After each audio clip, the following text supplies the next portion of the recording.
capitalism has this problem. It always has had this problem. The number of people who are capitalists is small. It's way too small. And that has always meant that capitalists have a problem if they're in a society of universal suffrage, like the United States or Europe or Japan. Why? Because the number of capitalists is small and the mass of people is large. Because the small capitalists make the system work for them and become wealthy and powerful, and the mass of people don't. It's then only a matter of time, and not much time, before the mass of people make the following eureka discovery. We're the majority in a political system that says the majority wins. We should use the political system to undo or reverse the results of capitalism as an economic system. If capitalism makes a few people rich, we'll pass taxes that fix that. We'll take it away from them, and we'll distribute it to everybody else. We'll have a redistributive tax system. Easy to do. Very easy to do. As of tomorrow morning, if you have wealth more than $3 million, it's taxed at 84.6%. Takes a few weeks and you don't have it anymore. There's nothing, seriously folks, there's nothing difficult. We know exactly how to do that. It's easily admitted. There's no problem at all. We move the wealth. The wealthy know this. They know. They're not stupid. They know that they're sitting, and by the way, it's more true now than it's been for 100 years in America. You all know how the wealth is concentrated at the top. That's why the 1%, 99% invented by the Occupy Wall Street became, common knowledge and common language for the American people. A society in which a tiny number of people have a vast amount of wealth and power, and the vast majority of people are having a harder and harder time. The kids have to load up on debt in order to get a college education. They have to borrow money to do any of the things the so-called American dream was supposed to deliver to them, et cetera, et cetera, et cetera. This is a system that's fundamentally fragile. How have capitalists stayed in power as long as they have when they're in this terribly vulnerable position? The answer is that they've made a deal with an institution called a political party that turned out to be very useful for them. And the job of the political parties that the capitalists made use of was to create, and there's no other way to say this, a mass base for capitalism. To create a mass of people who would support the capitalist system. That's the job of a party. And if capitalists are going to support a party the way they support the Republicans or the way they support the Democrats, with huge contributions and every kind of support imaginable, which both parties do, then that's because the party is useful for them, is urgent for them. Let's see how the Republican Party does it real quickly. Its job is to bring into its arms, into its organizations, all the people it can that it can persuade to support capitalism. So, for example, since capitalism is dominated by a few large corporations, one of the biggest problems capitalism has is the risk that small and medium-sized businesses who are constantly squeezed to death by the big ones turn against them. It's very important that that not happen. That is a very dangerous enemy for big business. The small businesses whom they overcharge. The small businesses for whom they steal the interest at high rates for loans, all the rest of it. They outcompete them by underselling them and all the rest. So one of the things the Republican Party has always done is embrace the medium and small business. And the party has worked closely with associations that do that. The Chambers of Commerce. What a wonderful institution. You're in it if you're, a corner sandwich shop, and you're in it if you're a 10,000 person factory at the edge of town. You're all members of the Chamber of Commerce. And you're in the Kiwanis Club and the Rotarians and all the rest of that. Very important. These are mass organizations that bring small and big business together. The Republican Party had to, that's not enough. Small and big and medium big is still much too small. So they found another ally in this country. It works differently in each country. They found the ally of the social conservative, the person who is committed to the notion that they're living 1 or 2 centuries back. That everybody is happily married, has 2.5 children, a dog, a station wagon, all of that. Very important. We love that. We believe in family values. If you vote for us, we will recreate the family you imagine you once had. That kind of thing. But very important. We love religion. You're a religion, we love you. And you vote for us and we will help your church. We will help we love you. And the deal, or if you like to shoot things that are alive and make them dead, we love guns. We love you with guns. More guns. Here. Take it to bed with you. Take it to school. Sew it into your left leg. We don't care. Because here's the deal. You support free enterprise. You support the capitalist system. You support private enterprise. And we will support you. That's the deal. You vote for the party that endorses the capitalist system with gusto.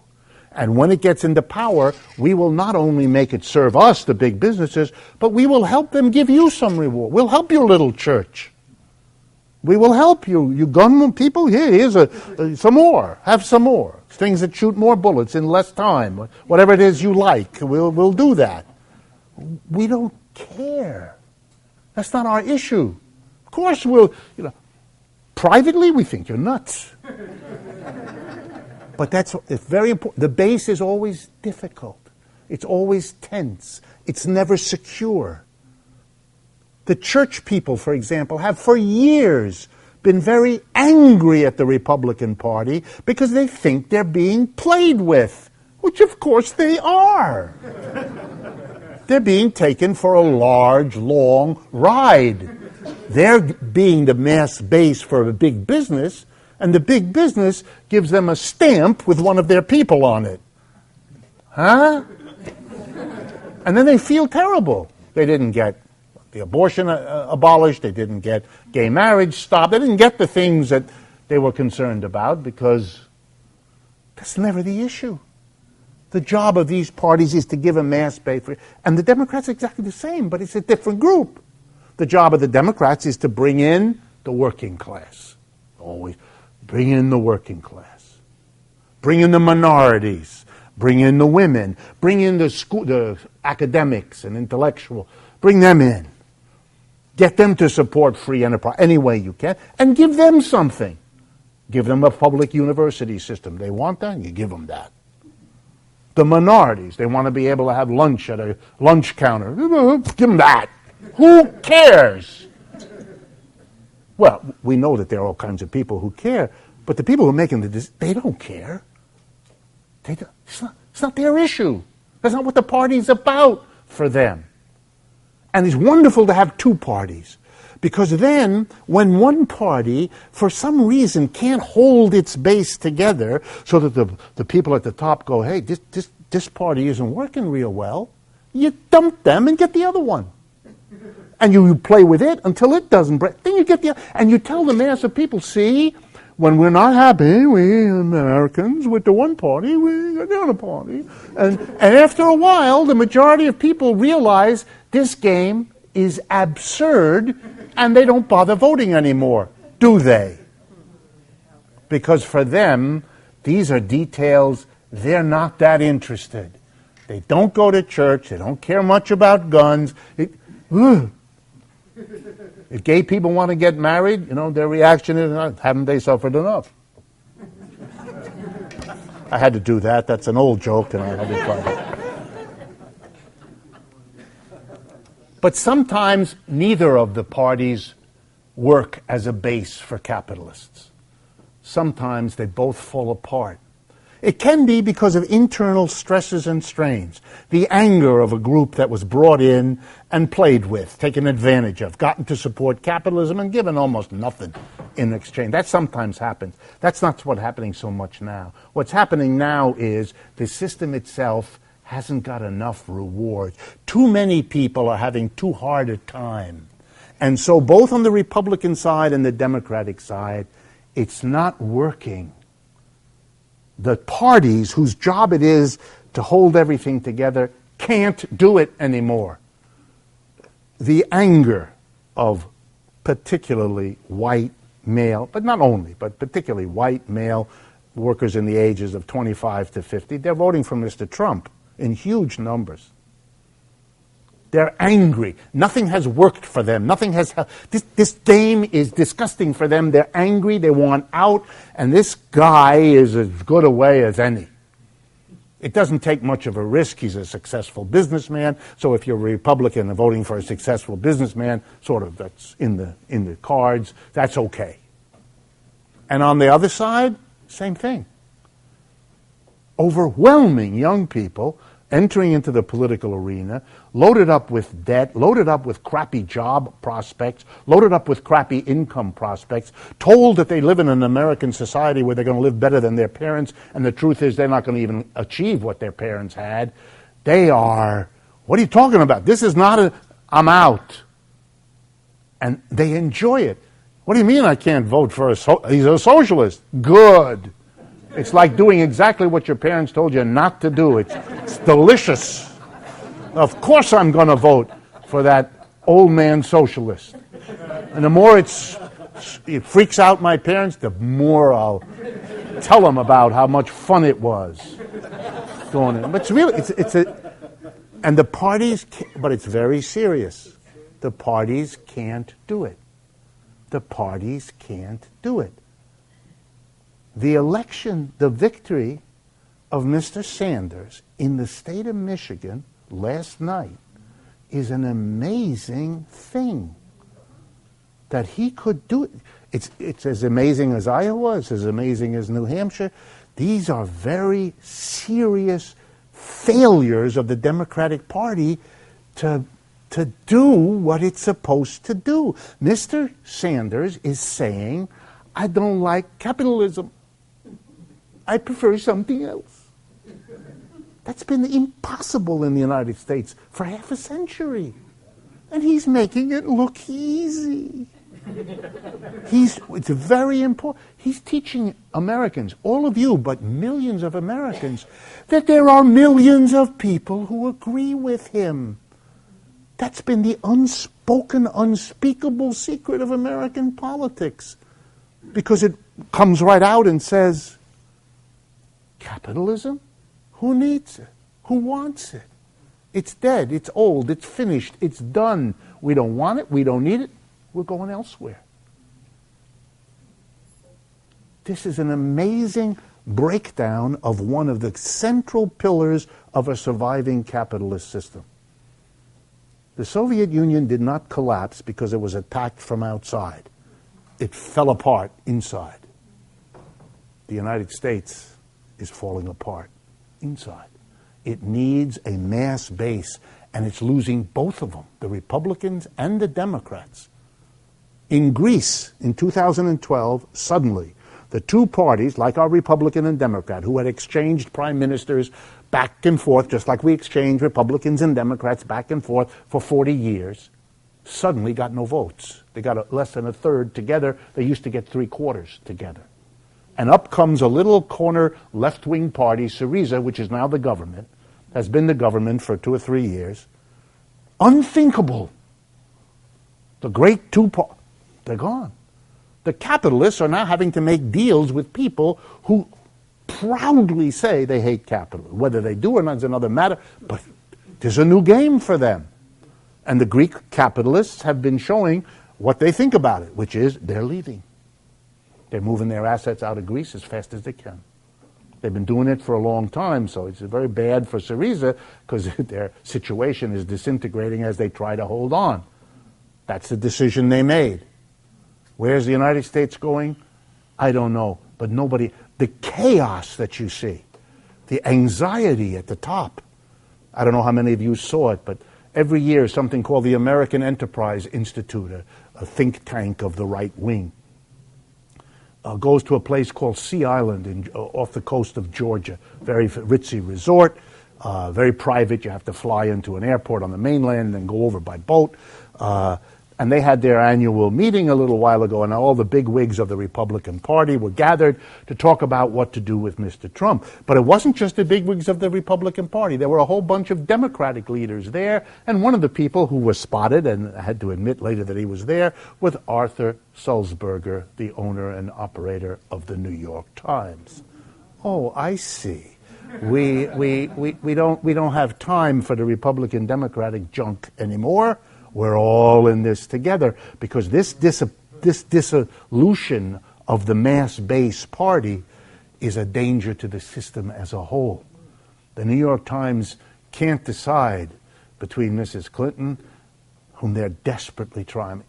If you saw the first headline this morning, Trump wins Michigan. Sanders strong. They couldn't say, he won! They couldn't. But that's who they are. They couldn't do it. He's strong. He's strong. He won. That's the shorter word. It's better to put up there. It's easier. They couldn't. They're very, very scared. Now the last point. What happens to a capitalism when the political parties, whose job it is to create the mass base, or to use the language of Gramsci, to give hegemony to the capitalist system, so it has the allies to keep. When that fails, when the parties disintegrate, when the mass of people desert the parties, will no longer play the game of giving their approval to capitalism in exchange for the crumbs they get, what happens then? No. What happens then is you've got to now control the society. You can't have it by consent. You can't persuade them. They're angry, they're bitter. That's where we are. We're getting a country more and more angry about the job situation, the income situation. Now you've got to force it. That's called when the government becomes the partner in the control, in the shutting down, in the ending. There'll be no dissent, there'll be no demonstrate, there'll be none of that. And if you do it, we will hurt you. We will throw you in jail. If there's too many of you to accommodate in our jail, we will dump you in the ocean. We won't. We understand you don't accept us anymore. Okay? We tried it. It worked real well. We have Republicans and Democrats for 150 years. Okay, it doesn't work forever. Nothing does. And now we're going to have to, especially this happens, if they're threatened, if they can see the revolution coming. Mr. Hitler came to power in January of 1933. Very important. The Depression had hit in 1929. Was 4 years into the Depression. In those 4 years, two political parties took off inside Germany. The Socialist Party and the Communist Party. By 1932, the last elections the Germans had, the Socialists and Communists together, 50% of the vote. And they were out in the streets, and they were talking The debate in the street was between the Socialists, who wanted to take power, but not too violently, and the Communists, who wanted to take power and didn't worry about how violent it might be. And the mass of the German capitalists didn't know what to do. Their conventional parties had disintegrated. Their equivalent of Republican and Democrat, the mass of people were so hurt by the Depression, so bereft. Depression hit hard in Germany, like it did here. They were so angry and so bitter. Think of the Trump forces and the Bernie Sanders forces a year or two down the road when things have gotten worse. They were really bitter. So the German capitalists made a decision. They turned to the only other political force that could give them a mass base. All the old ones were gone. They had this crazy, weird, short, dark-haired fellow from another country.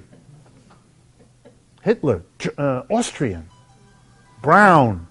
These blonde, blue-eyed Aryans were in love with a little brown, short guy with a funny mustache, who no one took seriously. And a quarter Jewish.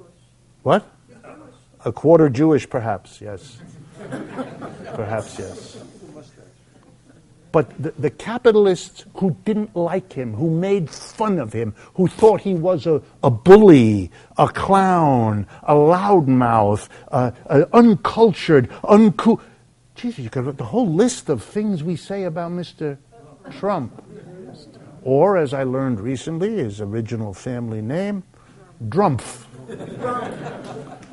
Stephen Colbert did a horrible job on poor Mr. Trump. But here's my point. Turning to a fascist, to a person who says, I'm not about the usual conventions of politics. I'm not a Republican and a Democrat, or the German equivalent. I'm here to tell you, you want to make a deal with us? Fine. You give us the government, we'll take care of all the opposition. Don't worry about it. You don't need a mass base. We'll kill them. We'll terrorize them. We'll drive them out of the country, or we'll arrest them, or we'll gas them to death. We'll take care of it. There'll be no unions to worry about. There'll be no communists and no socialists and nothing. That's what happened. Fascism is when you can't hold this unequal system together with the mass-based party apparatus. We're watching both parties tremble because they can't do it. They can't paper over the contradictions of this system. The poverty, the debt, the bad-looking future, the difficulty of the young people who are voting overwhelmingly against what exists. And this system is now going to have to figure out, can we recoup the mass base in the two parties? And it don't look real good right now. And if Mr. Trump wins, he will exacerbate all of that. His commitment to evangelicalism is thin. Very thin.